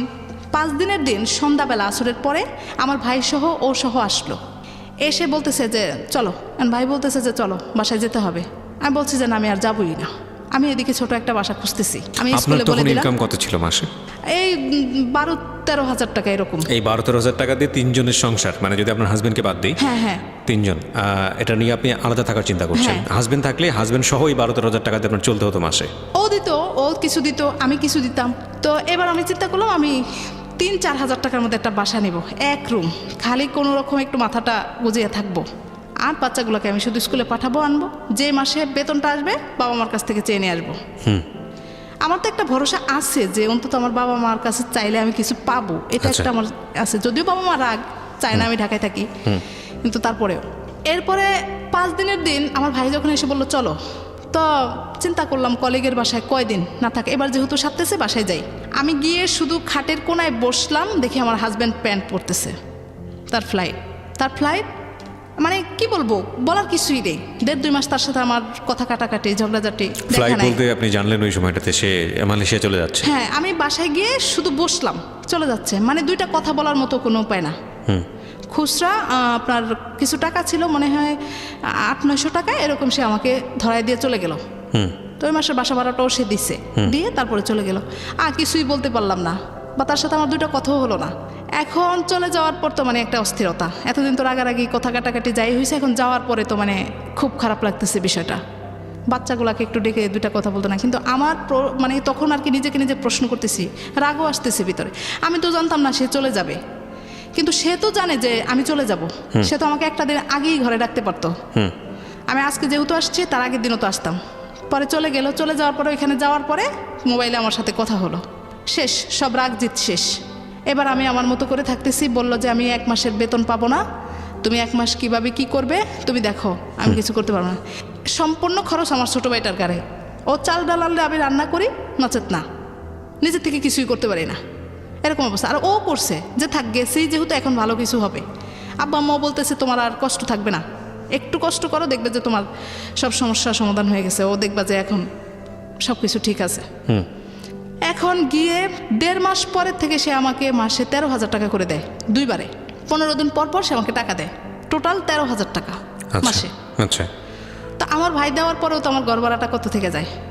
এখন বাবা আমার কাছ থেকে টানা শুরু করলাম, আব্বার ঢাকা কাছ শহরে থেকে- বসে? হ্যাঁ, মানে আব্বুর কাছ থেকেও চাই, সেও দেয়, আম্মার কাছ থেকেও। তো পরে এরকম করে করে আসি, আমি কোনো রকম টিকে আসি, আর খালি স্বপ্নই দেখতেছি দিনগুলো অবশেষে ভালো আসবে। এরই মধ্যে গত বছর আমার বড় মেয়েটার খুব অসুস্থ হয়ে যায়, পেটে ব্যথা, হঠাৎ করেই সেন্সলেস হয়ে যায়। পরে ডাক্তার দেখানোর পরে অনেক টাকা খরচ হয়ে গেল, দৌড়াদৌড়ি অনেক হলো, শেষ পর্যন্ত অ্যাপেন্ডিক্স ধরা পড়লো। তো শেষ পর্যন্ত আমি একা এই মেয়েটাকে অপারেশন করালাম। এই করিডোরে অপারেশন গেল। এখন আমার হাজব্যান্ডকে তো বিভিন্নভাবে বোঝানো হচ্ছে আমি কিভাবে একা ঢাকায় থাকি, এটা কি করে সম্ভব, মানে ওনার ফ্যামিলি থেকে? হ্যাঁ, কি করে সম্ভব। এখন দেখি যে আমার হাজব্যান্ড প্রথম 2-3 মাস ভালো ছিল, ব্যবহারটা এখন আর আগের মতো নাই, কেমন জানি উগ্র একটা আচরণ করতেছে, বাচ্চা কাচ্চার প্রতি বিন্দুমাত্র মন নেই, ফোন দেয় না, কথা বলে না, 22 দিন 23 দিন 24 দিন এরকম কথা বলে না। আর এদিক দিয়ে তো আমি হতাশ হয়ে যাই, কি হলো, নিজের তাগিদে বিদেশ পাঠাইছি, আপনার জব তখনও আছে নাকি? আচ্ছা, জব তখনও আছে। এখন আমি সংসার, অসুস্থ বাচ্চাটাকে নিয়ে, একদিকে আমি চাকরিটা, আমি মানে নিরুপায়, কিছুই করতে পারতেছি না। পরে গত বছর মে মাসে ওর অপারেশনটা হলো, আমি জুন মাসে চাকরিটা ছেড়ে দিই। দিয়ে এখন ডাক্তার বলতেছে যে ওকে 6 মাস বেড রেস্ট, কোনো নড়াচড়া করা যাবে না। এদিক দিয়ে আমি আরেকটু বলি, ও যাওয়ার পরে আমি তো এলাকায় দীর্ঘদিন, তো সবাই মোটামুটি সম্মানের দৃষ্টিতেই দেখে, যেহেতু আমি একজন টিচার মানুষ আর আমি ওইভাবেই থাকি। ও যাওয়ার পরে দেখি যে ওর বন্ধুরা বেশ কিছু লোকজন আমাকে ফোন দেওয়া শুরু করে, ইস্যুটা কি ব্যাপার, আপনার হাজব্যান্ড কোথায়, তার কাছে তো টাকা পাবো, হ্যাঁ কাজ ছিল, না বলে কোথায় গেল, এরকম ধরনের কথাবার্তা বলে। সব কিছু হিসাব নিকাশ করে তখন আমি দেখলাম যে না, আমাকে এলাকায় থাকা যাবে না, কারণ হলো আমার বাচ্চাটা অসুস্থ, আমাকে তো এখানে বাসা ভাড়া দিতেই হচ্ছে। আমি বললাম যে না, আমি এবার দেখি বসুন্ধরায় ছোট একটা বাসা পাই কিনা। আল্লাহর কি হুকুম, একদম স্কুলের কাছাকাছি আমি 1 রুমের একটা বাসা পেয়ে যাই। 2 বাচ্চাকে নিয়ে আমি উঠলাম। এদিক দিয়ে সে আমার সাথে মোটামুটি যোগাযোগ বন্ধ রাখে, মন চাইলে কথা বলে, মন চাইলে টাকা দেয়, এরকম অবস্থা করে। মেয়েদের সাথে কেমন আচরণ করতো? না, খুব বেশি ভালো না, ফোন দিলে কথা বলতো না, বেশি একটা যোগাযোগ রাখতো না। আমি মাঝে মাঝেই বলতাম যে তুমি অন্তত ফোন দিয়ে তো জিজ্ঞেস করবা মেয়েরা কেমন আছে, বা ওরা যেহেতু তুমি কাছে নেই, কিন্তু তুমি যে বাবা, তুমি তো ফোন দিয়ে জিজ্ঞেস করবা যে তোমরা কেমন পড়াশোনা করতেছো, তাহলে ওরা আমাকে ভয় পাবে। বা বুঝবে যে না বাবা আমাদের জন্যই কষ্ট করে, শিখিয়ে দিতাম, কিন্তু না, কোনো রকমের কোনো কিছু না। একটা পর্যায়ে সে বলল কি আমি আর এখানে থাকতে পারতেছি না। বৈধ অবৈধ সব ধরনের লোককে পুলিশ খোঁজাখুঁজি শুরু করে দেয় মালয়েশিয়াতে। হ্যাঁ, খুব খারাপ অবস্থা। আমি বলছি তুমি টিকতে না পারলে চলে আসো, জীবন আগে তারপরে সব কিছু। হ্যাঁ, দেশে গিয়ে কি করব, আমি কি করে খাবো, না আসবো না। যখন আমি বলি যে ঠিক আছে তুমি দেখো আর একটু কষ্ট করো, দেখো পরিস্থিতিটা সামাল হবেই, তখন সে বলে কেন থাকতে বলো, কেন তুমি থাকতে বলো, মানে দুই দিকেই আমার সমস্যা। বুঝতে পেরেছি। হ্যাঁ, এদিক দিয়ে পুরা তোলপাড়, আমি কেন ঢাকায় একা থাকি, কি কারণ, কি কাজ, মেয়েদেরকে ভিগারনেসে পড়াইতে হবে, মেয়েদেরকে ঢাকায় রেখে পড়াইতে হবে, এইরকমই কি একটা, এটা হলো আমার জন্য একটা উসিলা, এরকম তাকে বোঝানো হচ্ছে যে আমি উসিলা করে ঢাকায় থাকতেছি। তো যাই হোক, আমি বসুন্ধরা বাসা নিলাম, 13,000 টাকা পরে আমার বাসা। আমি হিসাব করে দেখলাম আমার 1 টাকা রিক্সা ভাড়া, কোনো খাতে আমার কোনো খরচ হয় না, শুধু বাজারটা করা আর এই বাসা ভাড়াটা দেওয়া। যখন সে আমার সাথে বিক্রয়টা করা শুরু করলো, এখন আমি দেখি চোখে মুখে অন্ধকার। বিট্রে বলতে টাকা পয়সাটা দেওয়া বন্ধ করে দিছে, এখন সে চলে আসবে। আমি বাসাটাও নিলাম ওইখানে, আব্বা আম্মা আবার হয়তো চলে গেল। এখন দেখি পৃথিবীটা আমার কাছে আর কিছুই নেই, বাবা মা নাই, মানে কিছুই নেই, আমি বলতেও পারতেছি না কাউকে, এরকম একটা দুঃসহ অবস্থা। শেষ পর্যন্ত আমি ওকে জানালাম যে আমি বাসা ছেড়ে দিচ্ছি, আর আমি চলতে পারি না, কিন্তু বাসাটা আমি ছাড়িনি, শুধু ওর মতামত জানার জন্য আমি এটা করছি। যখন আমার শাশুড়িকে জানানো হলো, বলে যে তুমি এবার বাড়িতে চলে আসো। আমি জানি যে আমার বাসাটা ছাড়লেই আমি একদম আমার ছন্নছাড়া হয়ে গেলাম। বাসাটা থাকলে বাবা হোক, মা হোক, ভাই হোক, কেউ না কেউ অন্তত ক্যারি করবে, আমার এরকম একটা চিন্তাধারা। সে 11 মাস থেকে চলে আসলো গত ডিসেম্বরে। তা আমি মেয়ের পরীক্ষা শেষ করে বাড়িতে গেলাম।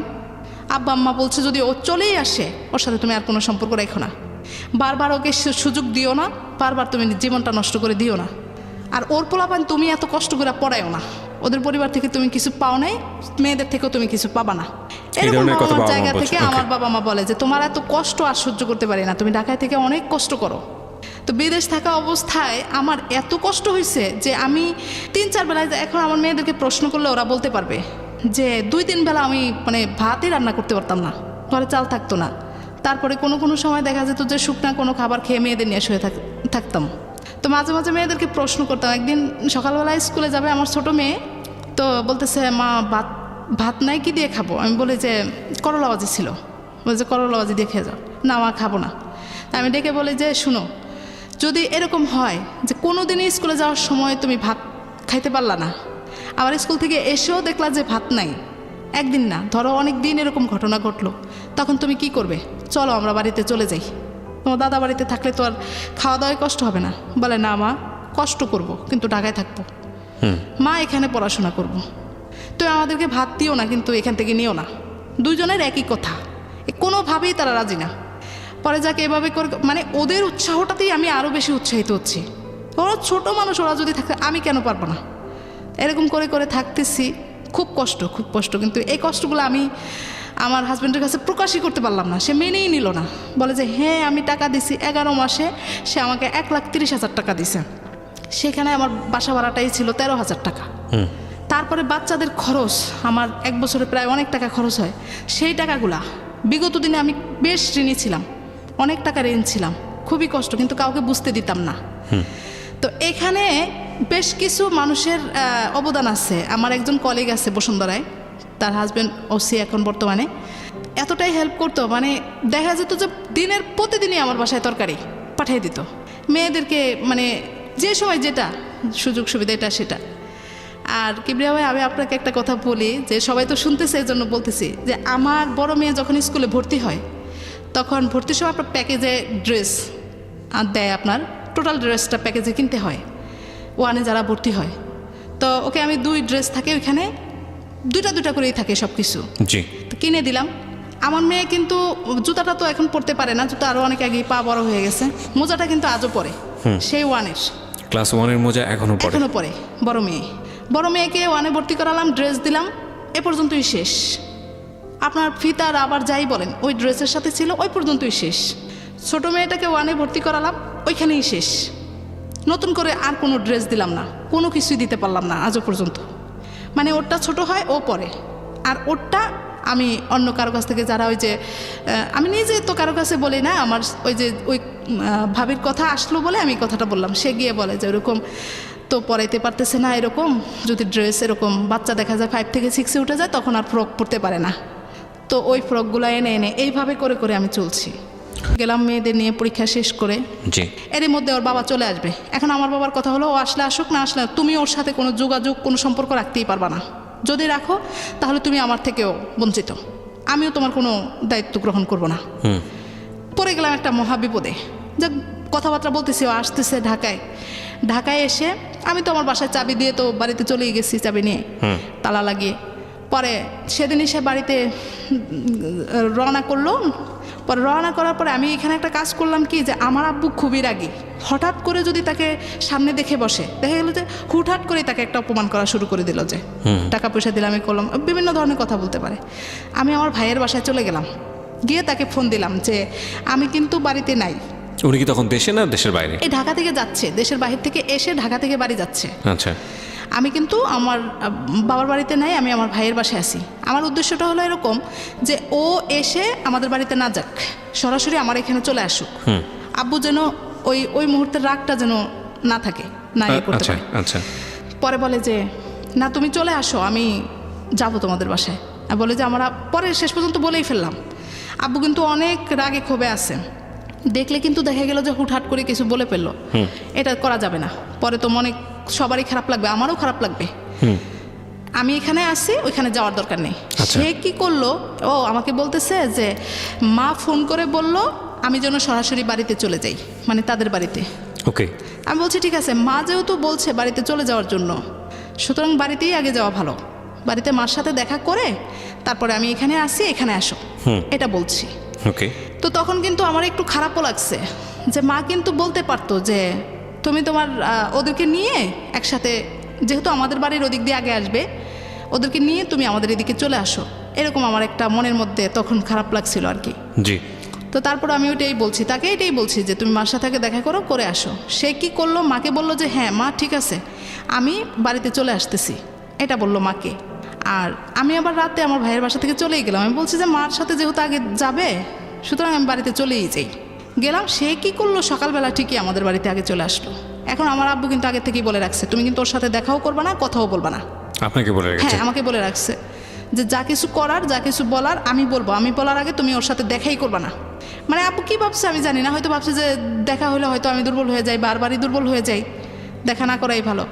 এখন আমি আমার আব্বুর কথা রাখতে গিয়ে আমি বাসায় ছিলাম, কিন্তু আমি লুকাই গেছি যে দেখা করব না। পরে যাই হোক, সে আমার আম্মাকে সালাম দিল, কিন্তু আমার আব্বুকে তখনই যদি গিয়ে সে আমার, মানে তখন তারা যেটা পরে প্রকাশ করলো আর কি, যে তোমার বাবার সাথে তো সেই কথা বললো না। আমি সরে যাওয়ার পরে সে হয়তো কষ্ট পাইছে, এটা প্রকাশ করছে পরে, যে তুমি আমার সাথে এতদিন পরে আমি আসলাম, তুমি দেখা করলে না। কিন্তু তাকে আমি বুঝাতেই পারলাম না যে আসলে এটা পরিস্থিতি সামালের জন্য আমাকে করতে হয়েছে ওই মুহূর্তটাতে। আপনার বাবা বলেছেন তাই? হ্যাঁ, বাবার জন্য। নচেত আমি কি এখানে আসলেই কি আর না আসলে যা কথা হয়তো পরে। কতদিন পরে আসলেন বিদেশ থেকে? 11 মাস পরে আসছে। 11 মাস পরে, ওকে। পরে সে কতক্ষণ অপেক্ষা করে টরে চলে গেল। এখন গিয়ে আর কোনো যোগাযোগ করবে না কেন, আমি তার সাথে দেখা করি নাই তার জন্য। এখন আমার আম্মা বলতেছে যে আমি আম্মার সাথে মন খারাপ করতেছি যে আম্মা আমি দেখা করলাম না, এটা কেমন হলো। আব্বুর ভয়ে তো আমি সামনে যেতেই পারলাম না। বলে যে চিন্তা করো না, ও দেখবা যে বিকেলে আবার চলে আসবে। প্লপেনগুলোর সাথে, মেয়েদের সাথে ভালো করে কথাই বলতে পারলো না, ও চলে আসবে বিকেলে অপেক্ষা করতেছি, কিন্তু তার তো আর কোনো খবর নেই। এখন বারবার ফোন দিতেছি, সে কোনো ফোন রিসিভ করে না। মানে ওইখানে যাওয়ার পর যখন ব্যক্ত করছে, এটা আমি পরবর্তীতে শুনছি আর কি, যখন ব্যক্ত করছে তখন আমার শাশুড়ি বলছে যে, শ্বশুর শাশুড়ি বলছে যে তুমি তাদের সাথে আর কোনো যোগাযোগই রাখবে না, যেহেতু তোমার সাথে দেখা করে নাই। ওকে। পরে এরকম কয়েকদিন পরে মেয়েরা খুবই বাবাকে রিকোয়েস্ট করতেছে, বাবা তুমি আসছো, একটু দেখতে পারলাম না এখনো ভালো করে, তুমি একটু কোলে নিলা না আমাদেরকে, একটু আসো। এবারও বাবা আমাকে প্রতিদিন, আমার আব্বু আমাকে প্রতিদিনই নিষেধ করে, আমি ওর সাথে কথা বলার আগে তুমি কিন্তু ওকে দেখাই দিবা না। বাবা তখনও কথা বলেনি আপনার? না। আচ্ছা। বাবা তো তাকে, ওই যে সে তো চলেই আসলো, বাবার সাথে কথা বললো না, তারপরে তো আর দেখাই করলো না। পরে আসলো একদিন, আসার পরে আমি আমার চাচার বাড়ির পাশেই তাদের ওই সামনে গিয়ে বসেছিলাম। মানে আমি এমন একটা ভাব করছি যে ও আমাকে দেখুক, দেখে ডাক দিক, তাতে করে আমি বলতে পারবো যে, আমার আব্বুকে বলতে পারবো যে আমাকে ডাকছে বলে আমি আসছি, আমি নিজের ইচ্ছা আসিনি। কিন্তু সে সেটাও করলো না করার পর এই যে চলে গেল, এখন আর সে আমার সাথে যোগাযোগ করতেছে না। এখন আমার মেয়ে এবার ক্লাস 5-এ। হ্যাঁ, আমার এখান থেকে সবাই ফোনের উপরে ফোন দেয় যে ক্লাস শুরু হয়ে গেছে, বাচ্চা 5-এ পরীক্ষা দেবে, আপনি এখনও ঢাকায় বসে আছেন, টিচাররা পর্যন্ত ফোন দেয়, বলে যে ও কেন ক্লাসে নাই এরকম। এখন মেয়েদেরকে দিয়ে বারবার ফোন করাইতেছে। ও এখন বড় মেয়েকে প্রশ্ন করছে যে বাবা কি হবে, আমাদের এই 5 কমপ্লিট করে কি হবে ভিকারুন্নেসা থেকে? আমি বাবা তোমাদেরকে নিয়ে ঢাকায় থাকতে পারবো না, এখন আমি চাকরিটাও ছেড়ে দিছি, কোনোভাবেই সম্ভব না, তোমার নানা নানু চায় না। বড় মেয়ের একটাই কথা, মা তুমি শুধু আমাকে 8 পর্যন্ত পড়াও, তারপর একটা পরে আমি নিজেরটা নিজে পড়বো, তুমি আমাকে নিয়ে একটু কষ্ট করো, আমাকে নিয়ে তুমি ঢাকায় চলো। আমি বলি যে তোর বাবাকে বল। বাবাকে বলছে, বাবা বলে যে আমি তো ঢাকায় গিয়ে একটা মেসে থাকবো, তোমাদেরকে কোথায় রাখবো, কোথাও রাখার মতো আমার অবস্থা নেই। বলে যে তুমি আমাদেরকে নিয়ে মেসে উঠো, মেসে থাকবো, মেসের থেকে গিয়ে পড়াশোনা করবো, কোনোভাবেই কোনো কিছু না। পরে শেষ পর্যন্ত সে আমাদেরকে ছাড়াই আমাদের সাথে কোনো যোগাযোগ করলো না, ঢাকায় চলে আসলো। ঢাকায় চলে আসার পরে আমি দেখলাম যে না, তো তাকে দিয়ে তো আর কিছু হবে না, সে তো আমার এই বিষয়টাকে কোনো গুরুত্বই দিচ্ছে না। শেষ পর্যন্ত আমি ওদেরকে নিয়ে, আমার তো বাসা ছাড়ি নেই, ও জানে আমি বাসা ছেড়ে দিয়েছি। পরে আমি আবার আমার গন্তব্যে চলে আসি। তা আমার এখানে আবার কিবরিয়া ভাই একটা ঘটনা হলো, আমি একটা সমিতিতে আপনার এই বাড্ডা এলাকায় একটা জমির জন্য কিছু টাকা রাখছিলাম, 1,55,000 টাকা রাখা হয়েছিল সর্বমোট, এই একটু একটু একটু একটু করে। এখানে আমার ওই যে ভাই যে জায়গাটা বিক্রি করছে সেখানে আমার কিছু টাকা ছিল, ওই টাকাটাও এনে এখানে রাখছি। আচ্ছা। তো রাখার পরে এই টুকটাক এই মানে 500-700 মাঝে মাঝে আবার যখন কিস্তিটা আসতো তখন আম্মাকে প্রেশার দিতাম, আম্মা আমাকে কিছু টাকা দেন। বলতো যে কেন? আমি বলতাম খরচপাতির জন্য। এনে এনে ওইখানে জমাইছি। তো জমানোর পরে এই টাকাটা পরে এখন আমি আম্মাকে বলছি যে আপনারা যদি আমার খরচপাতি না দেন আমি তারপরও ঢাকা যাব, মানে আমাকে এখন আর কোনো খরচপাতি দিবে না আমার আব্বু, প্রশ্রয় দিবেন আমাকে। পরে বলতেছে যে মানে সবারই রাগ সব জায়গা থেকে, কিন্তু মাঝখান থেকে আমার অবস্থা খারাপ। পরে আমি বলতেছি যে না থাক, আপনাদের রাগ করেই বলছি, কোনো খরচপাতির দরকার নেই, আমি ঢাকায় যাব, আমি ওই টাকাটা তুলে আমার মেয়ে যেহেতু আবদার করছে আমি একটা বছর কাটাবো, যত কষ্টই হোক, ওর 5টা আমি ওইখান থেকে কমপ্লিট করে তারপরে আসবো। তাও আমি জীবনে বলতে পারবো যে আমার মেয়ের একটা সার্টিফিকেট, ও জানবে যে না আমি এই স্কুলে পড়ছিলাম, আমার একটা সার্টিফিকেট আছে, এরকম একটা চিন্তা। আচ্ছা। পরে ঢাকায় আসলাম, ঢাকায় এসে আবার শুরু করলাম ওই টাকাটা তোলার জন্য অনেক চেষ্টা করতেছি, কিন্তু দিয়ে দিচ্ছি বলে দিচ্ছে না। এই এখনও বাবার থেকে এনে এনে চলতেছি, এমনি সেমনি বলি যে খুব খারাপ অবস্থা, অসুখ এরকম বললে তখন গিয়ে টাকা দেয়। আচ্ছা। তা দিলে চলতেছি। এসে বাইরে বাইরে ঘুরতেছে। আমি তার এক আত্মীয়কে দিয়ে তাকে জিজ্ঞেস করালাম যে সে কী করবে, সে কি এরকমই থাকবে? বলে যে তাকে সময় লাগবে, সে বিদেশ থেকে আসছে, কী করবে এখন? তো তখন তো ঢাকায় এসে আপনার সঙ্গে দেখা সাক্ষাৎ করতে পারতো, আসেনি? না না না, আসেনি। সে তার মতো করে এসে ম্যাচে উঠে গেল, কষ্টটা আরো বেশি বেড়ে যাচ্ছে। পরে আপনার বাসায় তখন আসে না? না না, বাসায় আসে না। খরচপাতি কিছু দেয় না? না না, খরচপাতি কিছু দেয় না। যখন আমি ওই সবাই বলতেছে যে তুমি যে আপনি যে বাচ্চার কাছে নিয়ে যে কষ্ট করেন, বাবা হিসেবে তো আপনি আইনের সহায়তা নিলেও কিন্তু সে বাচ্চাদের খরচপাতি দিতে হবে, ডেফিনেটলি দিতে হবে। যখন এগুলো বললো তখন আমি চিন্তা করলাম তাকে আগে জিজ্ঞেস করি কাউকে দিয়ে যে সে আসলে কি করবে। বলানোর পরে বললো যে আমাকে সময় দিতে হবে।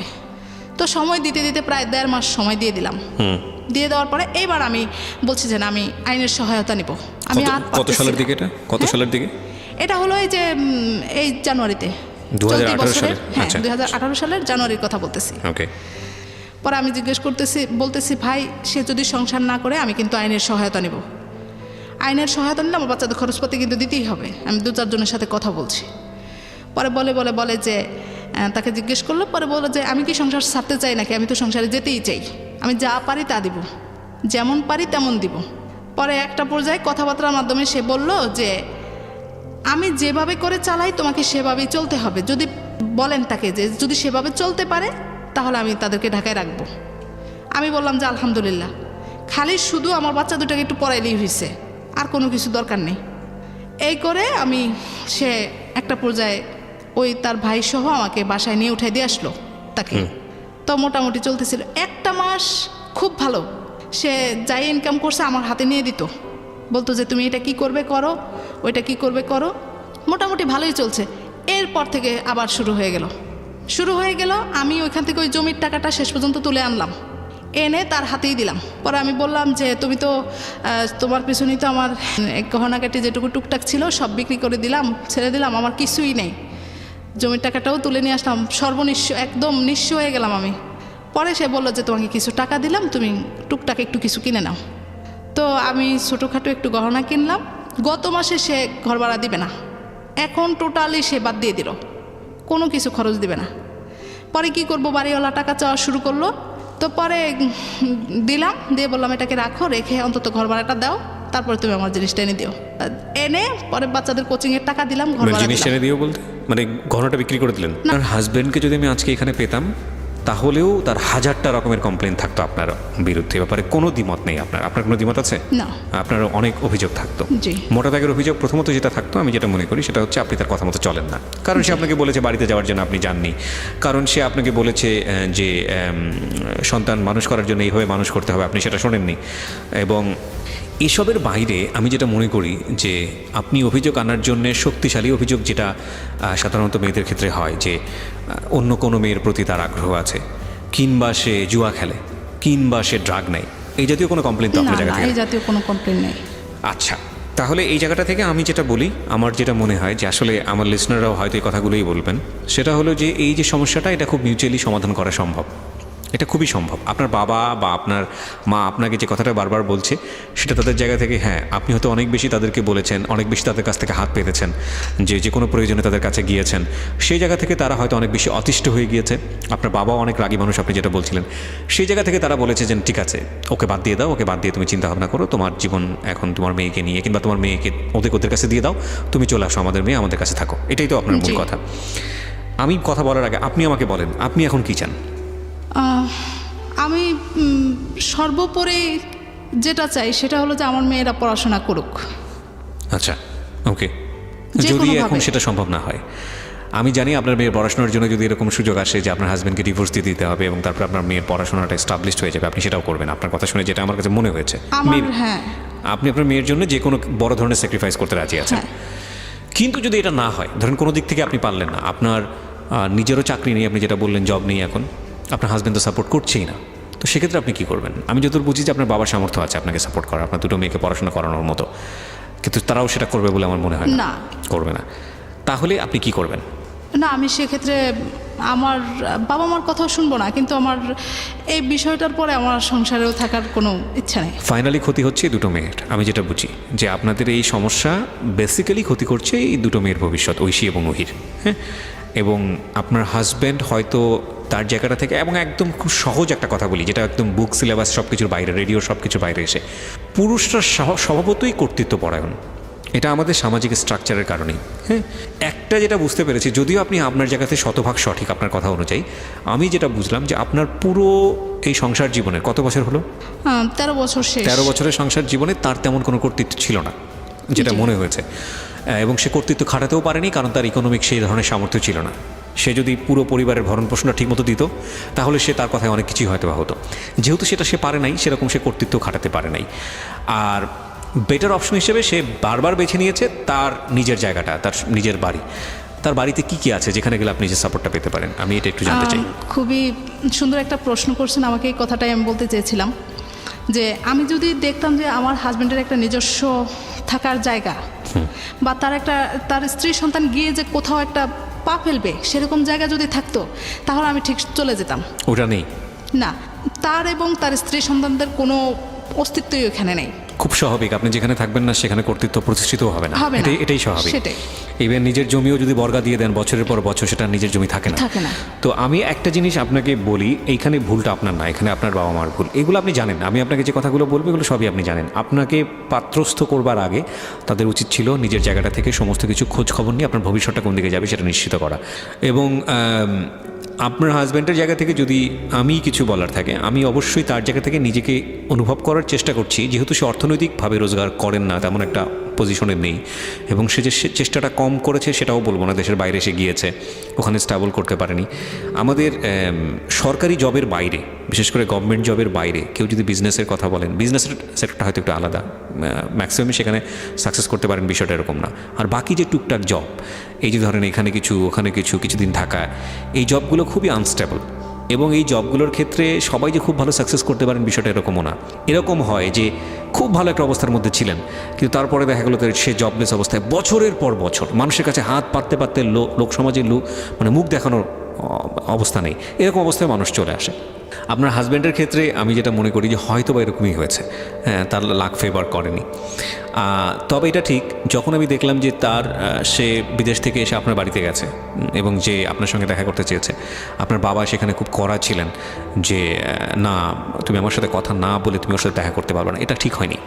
এটা ঠিক হয়নি। আমি জানি না যে আমি হয়তো বয়সে তার চেয়ে অনেক বেশি ছোট হব, কারণ বিয়ের পরে আমরা যতটুকু জানি, যেহেতু আপনি তার স্ত্রী, যেহেতু আপনি তার এখনও স্ত্রী, সুতরাং অধিকার কিন্তু তারই সর্বপ্রথম বেশি ছিল। তো সে আপনার সঙ্গে দেখা করতে গিয়েছে, আপনি বাবার কথা রেখে তার সঙ্গে দেখা করতে পারেননি, সন্তানদের সঙ্গেও তেমনভাবে মিট হয়নি। যে সিচুয়েশনই হোক না কেন, এটা তার ইগোতে লাগবে এবং এটা উচিত হয়নি, আমি যেটা মনে করি। হ্যাঁ, আপনার বাবা হয়তো আপনাদের ভালোর জন্যই বলেছিলেন যে একটা সিদ্ধান্ত, একটা এসপার ওসপার না হওয়া পর্যন্ত আসলে আপনাকে আর ওনার সঙ্গে মিট করতে দেবে না। তো এগুলো আমার মনে হয় যে অনেক সময় আপনাদের সম্পর্ক ভালো রাখার ক্ষেত্রে অনেকটা নেগেটিভ হয়েছে। আপনার বাবা তো মোটামুটি বিজনেসের দিক থেকে প্রতাপশালী, যেটা বুঝি, আয় রোজগার ভালো করেন। তো যেহেতু উনি পাত্রস্থ করেছেন, ওনার তো একটা দায়িত্ব ছিল আপনার হাজব্যান্ডকে যে কোনোভাবে হোক একটা আয় রোজগারের মধ্যে ব্যতিব্যস্ত করে দেওয়া। ঠিক আছে, বিদেশে গিয়ে পারেননি, পয়সা রোজগার দিয়েছেন, সেটা হয়তো হয়নি, বাংলাদেশে তো একটা ব্যবস্থা করতে পারতো, সেটা কেন করেননি? আমি এখানে একটু বলি যে ও বিদেশ থেকে আসার আগের থেকে তার সাথে আমার সম্পর্কটা ভালো ছিল না। সে এরকম কিছু কথাবার্তা বলছে যে বাংলাদেশে এসে সে আর আমার সাথে দেখাই করবে না। ফাইন, আপনাদের দুজনকে নিয়ে কি আপনার বাবা মা কখনো বসেছে? না, বসেনি। না, এমনি বিভিন্ন সময়ে তাকে বুঝিয়ে শুনিয়ে দিচ্ছে, তার হাতে আমাকে তুলে দিচ্ছে। একটা হচ্ছে আপনি আপনার মতো করে গিয়ে বলতেছেন আপনার বাবা মাকে, আরেকটা হচ্ছে যে সেও তো তার মতো করে বলতেছে। কিন্তু আপনারা সামনাসামনি দুইজন বসে যদি তারা গার্জিয়ান হয়, তাহলে তো আপনাদের বলা উচিত ছিল যে ঠিক আছে, আমি সামনাসামনি বসে তোমার কমপ্লেনগুলো তুমি বলো, তোমার কমপ্লেনগুলো তুমি বলো। এটা এবছর হয় নাই, কিন্তু তার আগে হয়েছে। কবে হয়েছে এটা? এটা গত আমার মেয়ে যখন ক্লাস 3 থেকে 4 উঠলো তখনও আপনাদের দুজনকে সামনাসামনি বসে আপনার বাবা কথা বলেছে? হ্যাঁ। কি বস, তখনকার রেজাল্ট কি এসছে? তখন বলছে যে বাবা, আমার বাবা প্রশ্ন করছে যে তুমি যদি আমার মেয়েকে এভাবে করে না করো তাহলে তুমি এখন কি করবে বলো। তখন বলছে যে না, আমি আবার সব ঠিকঠাক করে ফেলবো। ফাইন, তো ঠিক আছে। তো এখন বাবা বলছে যে আমার মেয়েটাকে তোমার হাতে আমি আবারও তুলে দিলাম। এটা সমাধান না, তার কোনো কাজের ব্যবস্থা ছিল সেই মুহূর্তে? না, তখন সে তো আমার আব্বু বলছে যে তুমি যদি কিছু করতে চাও টাকা পয়সা আমি দিব। সেখান থেকেই কিন্তু তার চিন্তাধারা বাহিরে যাবে। আচ্ছা, বাইরে সে ফেল করেছে, তো তাহলে কি বসে থাকবে জীবন? তাহলে আবার চেষ্টা করতে হবে। না, এখন যেটা হলো, কিছুদিন আগেও আমি তাকে আমি বলছি তার ইগোটা বেশি, সে ছোটখাটো কিছু করতে পারবে না।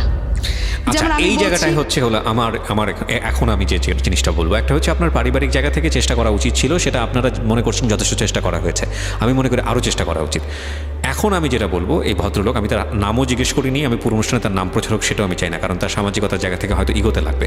আমি আপনার প্রতি যথেষ্ট রেসপেক্ট রেখে বলি, সম্মান রেখে বলতে চাই, আপনার ঔরস্যজাত 2 সন্তান এবং তারা ভিকারুনেসতে পড়াশোনা করে, এটা আপনার প্রাউড করা উচিত, গর্ব করা উচিত। আপনি যে এইখানে থেকে আপনি যদি রেডিও অনুষ্ঠানটা শুনে থাকেন এবং আপনি সেটা করেছেনও, নইলে আপনি প্রথম সন্তান যখন আপনার ভিকারুনেসতে চান্স পেল তখন আপনি এতটা খুশি হতেন না। কিন্তু আপনি একটা পুরুষ মানুষ, আপনার 2টো হাত আছে, আপনার 2টো পা আছে, আপনি ঢাকা শহরে একসময় থেকেছেন, এখন থাকে নাকি? এখনও থাকেন, আপনি সঙ্গে আছেন। আপনার ইগোতে আঘাত লাগুক আমি সেটা চাই না। আমি আপনাকে রেসপেক্ট করে একটা কথা বলি, আপনি যদি শুধু নিয়ত করেন যে না, আপনি পারবেন আপনার 2টো সন্তানকে ঠিকমতো মানুষ করতে, হ্যাঁ, এবং আপনি ধর্মকর্ম করা মানুষই হয়তো বা, সেজন্যই বলছি যে সৃষ্টিকর্তা যার উপর খুশি হন তাকে তিনি কন্যা সন্তান দেন। আমাদের তো একটা হাদিসই আছে এরকম যে সৃষ্টিকর্তা যখন খুশি হন তখন বৃষ্টি দেন, যখন যে বাসায় লোকদের উপরে খুশি হন সে বাসায় তিনি মেহমান পাঠান আল্লাহ, হ্যাঁ, এবং যখন যার উপরে খুশি থাকেন তাকে তিনি কন্যা সন্তান দান করেন। এবং সেখানে বলাও আছে যে কন্যা সন্তানকে যদি আপনি সুন্দর করে মানুষ করে যদি সৎপাত্রস্থ করতে পারেন তো আপনি জান্নাতে যাবেন। তো আপনি এরকম একজন সৌভাগ্যবান মানুষ। ঠিক আছে, ধর্মকর্মের জায়গা থেকে বিষয়টা না হয় এরকম হলো, আপনি যদি র্যাশনাল জায়গা থেকেও আসেন তাহলে দেখবেন যে এই মেয়েরাই আসলে শেষ পর্যন্ত বাবা মাদের খেদমতটা বেশি করে। এটা কিন্তু আমাদের সমাজে একেবারে প্রচলিত এবং এটা স্টাবলিশড।